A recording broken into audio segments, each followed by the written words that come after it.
Hello student, today is our topic is type of bond.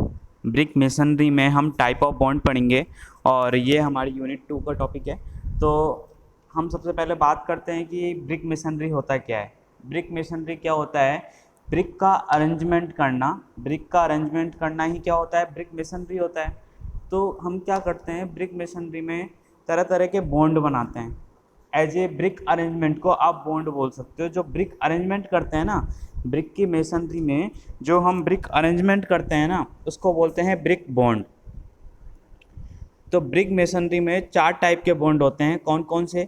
Stretcher bond, header bond, English bond और Flemish bond. तो हम एक एक करके एक एक बॉन्ड पढ़ेंगे। तो फर्स्ट ऑफ ऑल हम पढ़ते हैं स्ट्रेचर बॉन्ड। तो स्ट्रेचर बॉन्ड क्या होता है? देखो, आप सब जानते हैं कि ब्रिक के क्या होते हैं, 2 फेस होते हैं। ब्रिक के क्या होते हैं? 2, एक फेस होता है, मतलब एक जगह एक तो स्ट्रेचर होता है और एक पार्ट होता है ब्रिक का हेडर। मतलब 19 इंटू 9 सेंटीमीटर वाला जो सरफेस होता है उसे हम बोलते हैं स्ट्रेचर, और 9 सेंटीमीटर इंटू 9 सेंटीमीटर वाला जो फेस होता है उसे हम बोलते हैं हेडर। तो हम इसी की ही आगे बात करेंगे कि स्ट्रेचर बॉन्ड हम कैसे बनाते हैं। देखो, long narrow face of the brick is called as a stretcher. जो लॉन्गर नैरो होता है जिसकी साइज 19 इंटू 9 सेंटीमीटर होती है, as shown in the elevation of the figure below. Stretcher bond also called as running bond. Stretcher bond को हम running bond भी बोलते हैं। It's created when bricks are laid with only their stretchers showing, overlapping midway with the course of brick below and above। कि हम इस तरीके से ब्रिक मेसनरी करते हैं कि जो उसका स्ट्रेचर पार्ट है ना, जैसे हम फेस से देखें, फेस मतलब जो उसका फेस व्यू है वॉल का, उसमें हमें ओनली क्या दिखे? स्ट्रेचर दिखे। Okay, stretcher bond in the brick is the simplest repeating pattern, but the limitation of the stretcher bond is that it cannot make effective bonding with adjacent brick in full width thick brick wall। क्या होता है कि ये क्या एक repeating pattern है, ठीक है, बट इसकी लिमिटेशंस क्या है? It can not make effective bonding. ये इफेक्टिव बॉन्डिंग नहीं बना पाता है with adjacent brick in full birth thick brick wall. Okay, मतलब फुल बिर्थ थिक वॉल नहीं होती है। इसमें क्या होता है कि हम ब्रिक की स्ट्रेचर लेयर लगाते हैं तो जो इसकी थिकनेस होगी वो मिनिमम कितनी रह जाती है? 10 सेंटीमीटर। अगर हम ब्रिक 20 इंटू 10 इंटू 10 की यूज लें तो ब्रिक के वो क्या 10 सेंटीमीटर हमें ब्रिक की थिकनेस रह जाती है। तो इसे क्या बोलते हैं? हम हाफ ब्रिक वॉल भी बोलते हैं। इसलिए इसको हम क्या बोलते हैं? हाफ ब्रिक वॉल भी बोलते हैं। They are suitably use only for 1 half brick thick wall. देखो, जो मैंने आपको बताया था उसकी थिकनेस कितनी हो गई? 10 सेंटीमीटर। तो इसे हमने क्या बोला? हाफ ब्रिक वॉल बोला। Such as for the construction half brick thick partition wall. Wall construct with stretcher bond are not stable enough to stand alone in case of longer span and height. Okay, thus they then need supporting structures such as brick masonry column at regular interval। Actually होता क्या है कि stretcher bond है ना, ये stable नहीं होती है कि हम इसे लॉन्गर स्पान या लॉन्गर हाइट पे प्रोवाइड कराएं, इसलिए हम इसके साथ मतलब कुछ दूरी पे हम कॉलम कास्ट करते हैं आरसीसी का। तो इस तरीके से हम इस वॉल का कंस्ट्रक्ट करते हैं। Stretcher bond are commonly used in the steel or reinforcement concrete frame structure as the outer facing. They are also used as outer facing of cavity wall. Other common application of such wall are the boundary wall, garden, etc.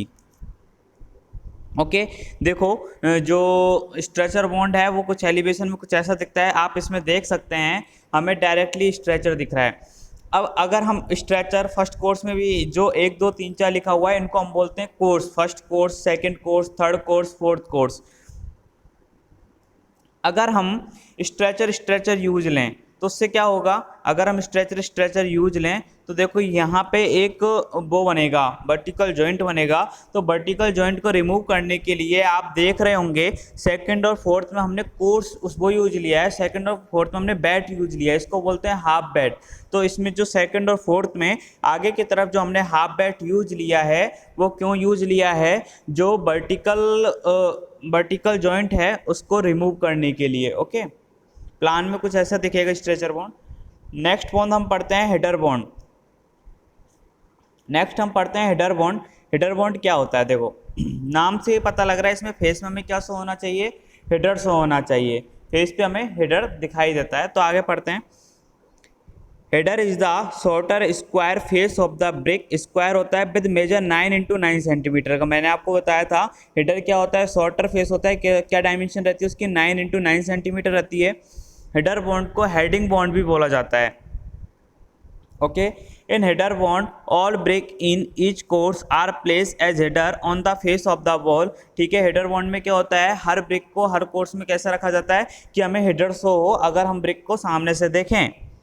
While stretcher bond is used for the construction of wall half brick thickness, whereas header bond is used for construction of wall full brick thickness। देखो होता है क्या है, अगर हम brick को stretcher के along रख रहे हैं कि हमें फेस में स्ट्रेचर दिखाई दे, तो उसकी थिकनेस कितनी रह जाती है, 9 सेंटीमीटर रह जाती है। डैट मीन्स उसे हम बोलते हैं half thick wall, half brick thick wall. अगर उसको हम हेडर के कि हमें फेस पे हेडर्स हो, हम इस तरीके से उसे ले करते हैं ब्रिक को, तो क्या करते हैं वो है ना, उसकी जो थिकनेस होगी वो स्ट्रेचर के बराबर हो जाएगी, और उस स्ट्रेचर की थिकनेस कितनी हो गई, 19 सेंटीमीटर। ओके, तो इसलिए बोलते हैं 1 brick thick wall.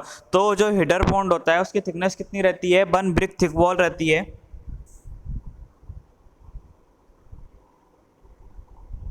Full brick thickness बोलते हैं which measure 18 centimetre. In header bond the overlap is kept equal to half breadth of the brick. In header bond में क्या रखा जाता है, जो ओवरलैप है वो हाफ बिड्थ ऑफ ब्रिक के इक्वल रखा जाता है। To achieve this 3/4 brick bat are used alternate course each quoin. मैंने आपको बताया था कि हम ये बैट यूज़ क्यों ले रहे हैं, बैट या क्वार्टर हम इसलिए यूज़ ले रहे हैं जो वर्टिकल जॉइंट बनता है उसको रिमूव करने के लिए। तो वर्टिकल जॉइंट को रिमूव करने के लिए हम हेडर बॉन्ड में हम क्या रखते हैं, हेडर बॉन्ड में वर्टिकल जॉइंट को अवॉइड करने के लिए हम 3/4 बैट यूज लेते हैं, 3/4 बैट को यूज लेते हैं। आप देख सकते हो जो एलिवेशन वाला डायग्राम है उसमें फर्स्ट और थर्ड कोर्स में हमने क्या यूज लिया है, 3/4 क्वार्टर बैट यूज लिया है ना। तो इसको क्या बोलते हैं, देखो ये देखो आपने एक टर्म पढ़ी थी कि the 3/4 brick bat are use in alternate course each queen. जो कोने का ब्रिक रहती है, कोने की ब्रिक रहती है उसको हम क्यूएन बोलते हैं। ओके, आइसोमेट्रिक व्यू कुछ इस तरीके से होता है। हेडर आप देख सकते हैं कि जो क्यून पॉइंट होता है, जो 90 डिग्री एंगल पे जो कॉर्नर होता है, देखो वहाँ पे 3/4 क्वार्टर बैट यूज ले रहे हैं, बाकी जगह आपको हेडर शो हो रहा होगा। तो ये हेडर बॉन्ड होता है। नेक्स्ट हम पढ़ते हैं इंग्लिश बॉन्ड। इंग्लिश बॉन्ड सबसे इंपॉर्टेंट बॉन्ड और सबसे ज़्यादा स्ट्रेंथ जो बॉन्ड शो करता है वो कौन सा बॉन्ड है, इंग्लिश बॉन्ड है। तो क्या खास बात है इंग्लिश बॉन्ड की, English bond in brick masonry has 1 course of stretcher only and A course of header above. क्या होता है इंग्लिश बॉन्ड में कि इसमें क्या होता है, एक कोर्स होती है वो हेडर की रहती है, और जो नेक्स्ट कोर्स है वो स्ट्रेचर की रहती है। मतलब ठीक है, अल्टरनेट कोर्स होता है, 1 कोर्स स्ट्रेचर की, अदर कोर्स हेडर की, पूरी कोर्स ही है ना। कंप्लीट कोर्स जो एक कोर्स है उसमें ओनली स्ट्रेचर दिखाई देगा, जो नेक्स्ट कोर्स है उसमें कंप्लीटली हमें हेडर दिखाई देगा। तो it is 2 alternative course of stretcher and header. Header are laid centre on the stretcher in course below and each alternate row is vertically align. Okay, और जो वर्टिकल जॉइंट की continuity को break करने के लिए हम इसमें क्या यूज लेते हैं, a queen closer is use in the beginning and end of the wall after first header. Header से पहले हम इसके साथ क्यून क्लोजर यूज लेते हैं। क्या यूज लेते हैं, क्यून क्लोजर यूज लेते हैं हम कहाँ पर, बिगनिंग में और बॉल के एंड में, after first header. A queen closer is a brick cut lengthwise into 2 halves. Queen closer क्या होता है कि हम इसमें ब्रिक को कट करते हैं lengthwise into 2 halves and use at corner in brick wall. की ब्रिक को आना अपन ने क्या किया, लेंथ वाइज 2 भागों में हमने डिवाइड कर दिया, उसको हम बोलते हैं क्यून क्लोजर। ओके, तो इंग्लिश बॉन्ड हमें कुछ इस तरीके से दिखाई देता है। आप इसमें देख रहे होंगे कि एक कोर्स में जैसे हमें स्ट्रेचर दिखाई दे रहा है, तो नेक्स्ट कोर्स में हमें हेडर दिखाई दे रहा है, उससे नेक्स्ट में स्ट्रेचर, उससे नेक्स्ट में हेडर। तो कुछ इस तरीके से इंग्लिश बॉन्ड होता है। इंग्लिश बॉन्ड की कुछ खास बात होती हैं, जो गवर्नमेंट के वर्क होते हैं उसमें हम जनरली इंग्लिश बॉन्ड यूज लेते हैं। सेकेंड, इसमें जो नेक्स्ट हम बॉन्ड पढ़ेंगे फ्लेमिश बॉन्ड, तो उससे इसमें कम जॉइंट होते हैं, तो ये स्ट्रॉन्ग भी होता है फ्लेमिश बॉन्ड से। ओके, वर्टिकल जॉइंट को रिमूव करने के लिए क्यून क्लोजर हम यूज लेते हैं, ये हम आपको बता ही चुके हैं। और इसकी थिकनेस कितनी होती है, आप देख सकते हैं इसकी थिकनेस मिनिमम रहती है 20 centimetre. That means 1 brick thick ball बोलते हैं इसे। इसकी थिकनेस कितनी रहती है, 1 brick thick. Okay, next and last vote हम पढ़ते हैं फ्लेमिश बॉन्ड। फ्लेमिश बॉन्ड क्या होता है? देखो फ्लेमिश बॉन्ड में कुछ नहीं होता, जैसे इंग्लिश बॉन्ड में तो क्या होता था, एक ही कोर्स में जैसे हमें स्ट्रक्चर दिखाई दे रहा है, उससे अगले में हमें हेडर दिखाई दे रहा है। इसमें क्या होता है, एक ही कोर्स में अल्टरनेट होता है, एक ही कोर्स में एक हेडर देन एक स्ट्रेचर, एक हेडर देन एक स्ट्रेचर, हमें कुछ ऐसे शो होता है। तो हम आगे पढ़ते हैं। For the breaking of the vertical joint in successive course, closer are inserted in alternate course next to the queen header. ठीक है, involve having their thickness equal to the odd number of the half brick that are essentially used to achieve the bond। ठीक है, bond बनाने के लिए हम क्या करते हैं, इसमें बैट्स वगैरह यूज ले लेते हैं। ठीक है, क्यून क्लोजर यूज ले लेते हैं। तो इसके बारे में आगे पढ़ेंगे कैसे कैसे हम यूज लेते हैं। फ्लेमिश बॉन्ड को हम डच बॉन्ड भी बोलते हैं। फ्लेमिश बॉन्ड को हम क्या बॉन्ड बोलते हैं, डच बॉन्ड। देखो स्ट्रेचर को हम बोलते थे रनिंग बॉन्ड, हेडर को हम बोलते थे हेडिंग बॉन्ड, और फ्लेमिश का नया नाम एक क्या है, एक सेकंड नाम और Dutch bond. It created by laying alternate header and stretcher in single course. इसमें क्या होता है, एक सिंगल कोर्स में कैसे मैंने आपको बताया था, एक हेडर देन एक स्ट्रेचर देन एक हेडर देन एक स्ट्रेचर, ऐसे यूज लिया जाता है। The next course of the brick is laid such that header lies in the middle of the stretcher in the course below. That is, the alternate header of each course are centered on the stretcher of course below. Every alternate course of Flemish bond start with header at the corner. Corner पे हमेशा किससे, header से start होता है। ठीक है, हर course Flemish bond में। The thickness of the Flemish bond कितनी रहती है, 1 फुल ब्रिक। कितनी रहती है, 1 फुल ब्रिक रहती है thickness. The disadvantage of using Flemish bond is that construction Flemish bond is difficult. Actually क्या होता है, फ्लेमिश बॉन्ड आप देख रहे होंगे, इसको कंस्ट्रक्ट करने के लिए हमें स्किल्ड लेबर की जरूरत होती है, बट इसकी अपीयरेंस अच्छी होती है, दिखने में अच्छा लगता है, इसलिए हम कई बार जहाँ हमें अपीयरेंस चाहिए होती है वहाँ हम फ्लेमिश बॉन्ड बनाते हैं।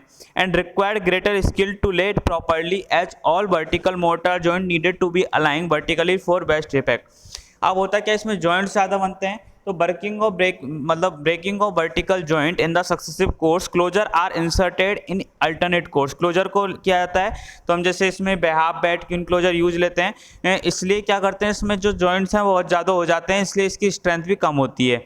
Involve having their thickness equals to the odd number of half brick bat are use to achieve the bond. Okay, Flemish bond appearance अच्छी होती है, बट मैंने आपको बताया था इसमें जॉइंट्स ज़्यादा हैं, तो इसलिए क्या होता है कि इंग्लिश बॉन्ड से कम स्ट्रॉन्ग होती है, और फ्लेमिश बॉन्ड की जो लोड बियरिंग कैपेसिटी है वो भी क्या होती है, कम होती है।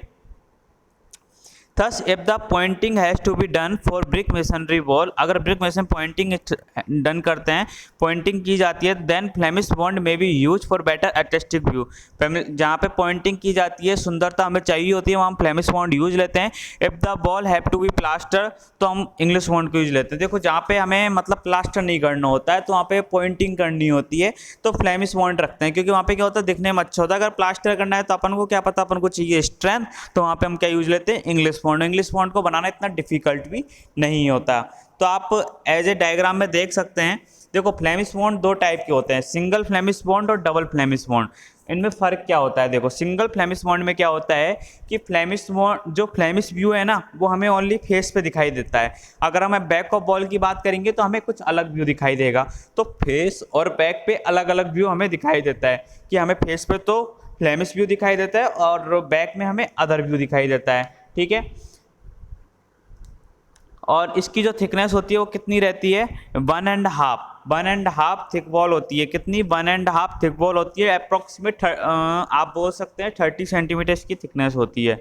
ओके, तो नेक्स्ट हम बात करते हैं, इसमें देखो जो सिंगल फ्लेमिश बॉन्ड था उसमें हम कौन कौन से 3x4 बैट यूज लेते हैं, और क्यून क्लोजर हम इसमें यूज लेते हैं, इसमें जॉइंट को ब्रेक करने के लिए। ओके, जॉइंट को ब्रेक करने के लिए हम इसमें 3x4 बैट और क्यून क्लोजर हम इसमें यूज लेते हैं। ठीक है, कुछ इस तरीके से दिखता है फ्लेमिश बॉन्ड, आप देख सकते हो। और सिंगल फ्लेमिश बॉन्ड,